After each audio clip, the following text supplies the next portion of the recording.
ID হ্যাকের যে বিষয়টা, একটি আইডি যদি হ্যাক হয় কমপক্ষে 24 ঘন্টা সময় লাগে সেই আইডিটা মেরামত করতে, ঠিক করে ফিরিয়ে নিয়ে আসতে।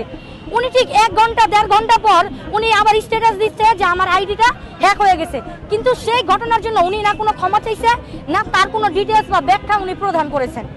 তাই আমি মনে করি যে এই ওনার যে এই মানে কথাটা আছে, এটা উনি ইচ্ছাকৃতভাবেই বলছে। আর 1 ঘন্টা সময় কিন্তু ছিল সেখানে, 1 থেকে 1.5 ঘন্টা সময় যে উনি স্ট্যাটাসটা দিয়েছে। ওনার তো আরও সোশ্যাল মিডিয়া আছে, ফেসবুক আছে, ইনস্টাগ্রাম আছে, এরকম তো আরও অনেকগুলো সোশ্যাল মিডিয়া আছে। সে তো সেখানে এসে বলতে পারতো যে আমার ওই অ্যাকাউন্টটা হ্যাক হয়ে গেছে, ওইটার কোনো পোস্ট দেখে আপনারা কেউ বিভ্রান্ত হবেন না। উনি কিন্তু এরকম কোনো কিছু বলে না, উনি 1 ঘন্টা পরে সেখানে উনি এরকম কাজ করে। নারীরা তো সম্মান করবে না, জমিয়ে রাখবে না, কেউ কি কথা দিতে পারবে? পারবে না।